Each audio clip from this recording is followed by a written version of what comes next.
Welcome back to Midday. We're visiting now with our Ecosmart team, our Kamloops Ecosmart team. Welcome. Thank you. So we're visiting with Shalana, Sabrina, Alex, and Rochelle. So nice to have you all. Tell us a little bit, for those who don't know, what is the Ecosmart team? Yeah, so the Ecosmart team is made up of 4 university students, and it's just a summer job. And so starting in May and June, we were in elementary schools, and we presented to primary classes, doing a play for them.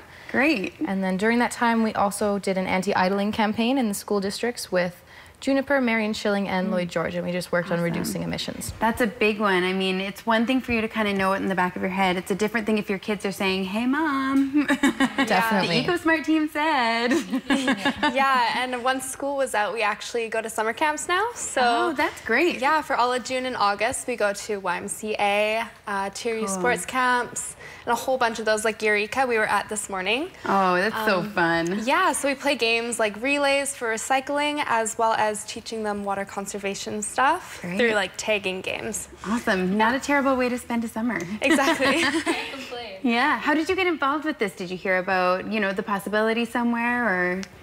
I think we're all just really, really conscious of the environment, and it's so great that we're able to share it through our jobs, so we get to teach a whole bunch of kids, and we just really love what we do. So. Awesome, and it's so important. It's so important that we pass that on, and the small things make a huge difference. Today, we're chatting a little bit about initiatives that residents can do around the house. Is that right?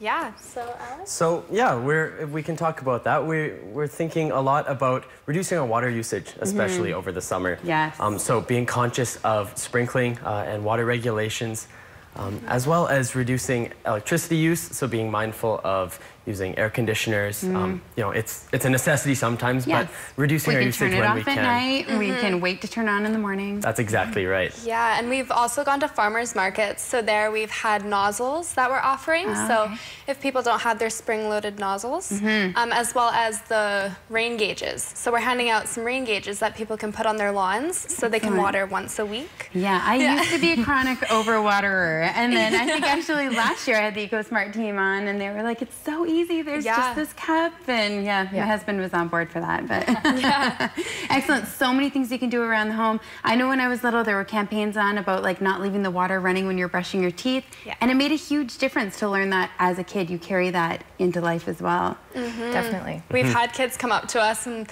like their parents are like, oh yeah, they came home after your play and they were like, Mom, you have to shut the fridge. Like, awesome. Yeah. Good, which means they'll do it as well, and then Mom and Dad are happy because we're not paying for the power. Yes, exactly. That's exactly right. And then moving forward in the next couple of weeks, we have another exciting initiative that we're working with.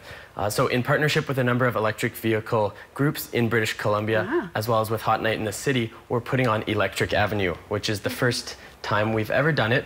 And one block of the Hot Night in the City event will be dedicated exclusively to electric vehicles. Wow. Yes. Oh, that is super cool. And again, something really cool for kids to see. I think a lot of kids don't even know that electric vehicles are a possibility, let alone the future. In fact, it's not just kids.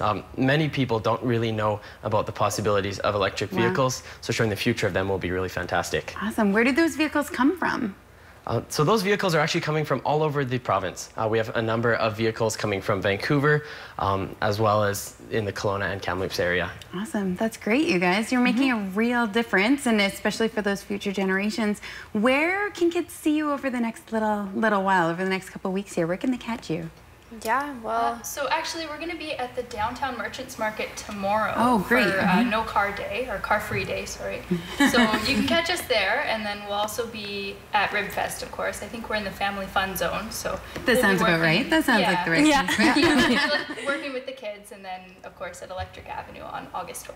Great, fantastic. Thanks for doing this. Tell us a little bit, for somebody who might be considering watching this and thinking, I'm a university student, that sounds perfect for me. Where would they look to sign up for something like this? Definitely. So the application is on the City of Kamloops website, so they can just look under the jobs link and they'll be able to find it, and then there's a process to fill out, obviously, cover letter and resume. Awesome. And for people who are interested in bringing you guys in to talk to a group of kids, where would they look for that?